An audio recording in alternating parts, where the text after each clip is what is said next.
리셀러들을 대상으로 손실신고 안내까지 나간 상태죠. 국세청의 안내는 사실 안내가 아니라 경고다. 국세청에서는 가만두질 않네요.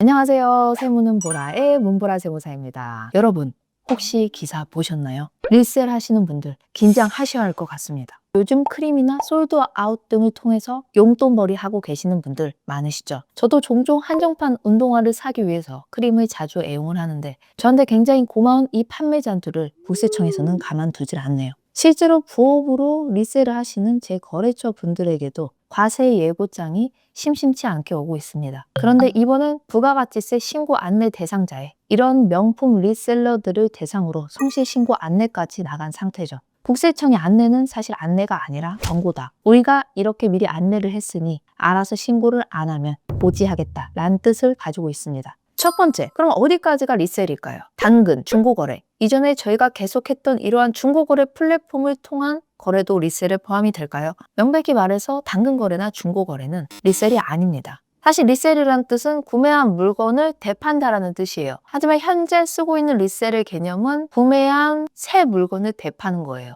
그 새 물건의 가치가 내가 구매한 금액보다 훨씬 크죠. 하지만 당근거래나 우리가 중고거래에서 거래하는 물품은 어떻죠? 일반적으로 감가가 돼서 내가 산 물건보다 그래도 훨씬 저렴한 가격으로 판매를 합니다. 그렇기 때문에 중고 물품에 대해서는 실제로 과세하기가 굉장히 어려워요. 하지만 리셀은 명백한 과세 대상이죠. 그 희소성, 남들이 갖지 못하는 그 가치에 대해서 부가가치가 붙어요. 리셀 제품은 보통 한정판이나 명품, 굿즈, 희소성이 큰 물건 대상으로 하죠. 즉 어찌 보면 리셀은 위탁이나 사입 판매와 동일합니다. 두 번째, 그럼 크림 같은 경우를 예를 들어볼까요? 크림의 경우 보통 판매자가 구매자가 서로 알 수 없는 상황이죠. 이게 굉장히 편하다고 생각해요. 그런데 구매자도 판매자를 모르는데 국세청이 어떻게 판매자의 내역을 알 수가 있을까요? 국가기관이라서. 그게 아니고 23년 7월에 부가세법 75조가 한 차례 개정이 됩니다. 이 개정 부가세법에 따르면 중고거래 플랫폼 등이 속한 게시판 사업자의 경우 세무자료 수집 대상에 해당이 되고 이에 따라 23년 7월 1일부터 중고거래 플랫폼들을 통해 국세청은 세무자료를 받기 시작했어요. 실제로 23년도엔 제가 국세청에 있을 당시였거든요. 그때도 오픈마켓 등을 통한 통신 판매 과세 자료, 누적 자료가 상당히 많았습니다. 저 또한 납세자분들께 해명 안내문을 자주 보냈었고요. 실제로 판매가 아닌 걸로 판명된 것은 굉장히 드물고 판매 누락이 굉장히 많았어요. 과거의 누적 자료가 현재 고지가 된다면 부가세뿐만 아니라 종합소득세까지 고지 금액이 약 5천만 원에 달하는 경우도 많았습니다. 세 번째, 그럼 계속 반복적이라는 기준이 뭔가요? 제가 취미로 한두 번 판 것도 사업자를 내야 되는 그런 대상에 해당이 되는 건지 국세청이 말하는 계속 반복적으로 사업을 하는 행위 어떤 기준인지 어떤 금액대인지 궁금합니다. 왜 세법은 5번, 10번, 20번 이렇게 명확한 금액을 알려주지 않고 계속 반복적이라는 모호한 표현을 쓰는 건지 답답하실 때가 많으시죠. 솔직히 다들 모르는 것 같지만 알고 계실 거예요. 좀 애매할 수 있는 경우 제가 두 가지 예를 들어볼게요. 내가 만약에 인플루언서예요. 그래서 팬들이 굉장히 많습니다. 그래서 고가의 선물도 많이 받아요. 물론 준 선물을 가져다 팔면 안 되겠지만 정말 안 쓰는 물건을 가져다 판다고 가정을 해봐요. 하나를 팔 때마다 몇백만 원씩 되는 물건이라면 이게 과세가 될까 안 될까? 이 정도는 괜찮습니다. 만약 몇천만 원 단위의 고가의 물건이라면 추후에 소명은 하실 일은 생길 수는 있어요. 그때는 내가 안 쓰는 물건을 그냥 처분을 했다 이런 식으로 소명을 하시면 되겠죠. 계속 반복적이라는 게 중요해요. 두 번째 예로 내가 만약에 피규어를 모으는 취미가 있습니다. 내가 열심히 이런 피규어를 모았는데 지금 내가 모은 이 피규어 캐릭터가 대박을 친 거예요. 라부부 같은 거. 그런데 내가 이 캐릭터에 이제 관심이 없어. 한 개씩 팔기 시작합니다. 가치가 매우 뛴 상태로 팔면 금액이 꽤 되겠죠. 그리고 계속 자주 반복적으로 팔아요. 이건 어떨까요? 이건 과세대 여지가 굉장히 높겠죠. 이 정도면 이해가 가시나요? 금액으로 사업자를 내냐 안 내냐 기준을 어느 정도 말씀을 드리면 그건 연간 4,800만 원 정도로 생각하시면 될 것 같아요. 이 금액이 어디서 나왔냐? 보통 우리가 사업자를 낼 때 일반 과세자 또는 간이과세자로 냅니다. 보통 초반에 매출이 적을 걸로 예상이 되면 간이과세자로 많이들 내시죠. 이때 간이과세자 같은 경우 공급가액이 4,800만 원 이하인 경우엔 납부 금액이 면제예요.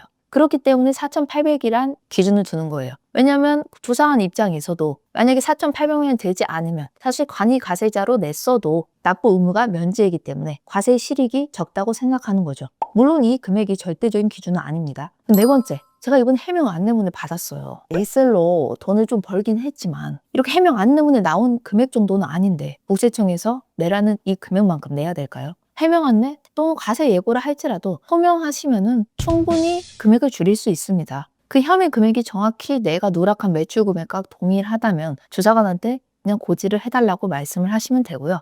그 혐의 금액이 내가 판매한 금액과 많이 상이하다라고 하시면 소명, 혼자 어려우시면 세무대리인의 도움을 받으시면 돼요. 너무 겁먹지 않으셨으면 좋겠어요. 반대로 근데 그 혐의 금액이 실제로 내가 판매 누락한 매출보다 더 적을 수가 있거든요. 예를 들어 내가 크림에서 누락한 매출 금액에 대해서 해명 안내문을 받았는데 사실 나는 다른 중개 플랫폼 등을 통해서도 누락한 혐의가 있어요. 그러면 나는 국세청에서는 크림에 대해서만 나한테 해명 안내를 요청했으니까 이 부분에 대해서만 신고를 하면 될까요? 아니요. 이전에 누락한 플랫폼에 있는 판매 금액까지 다 포함해서 신고를 하셔야 합니다. 국세청의 과세 자료가 시기를 정해서 딱 한 번에 나오는 게 아니에요. 오래 나올 수도 있고 누적된 과세 자료는 7년 안에는 언제든지 과세가 나올 수 있어요. 그렇기 때문에 이번에 받으셨더라면 다른 거 누락한 사례가 있으면 다 함께 신고를 하시기를 권장합니다. 다섯 번째, 고가이면 세금 신고를 해야 하나요? 제가 앞에서 말씀드렸던 것처럼 반복성에 더 초점을 맞추시면 돼요.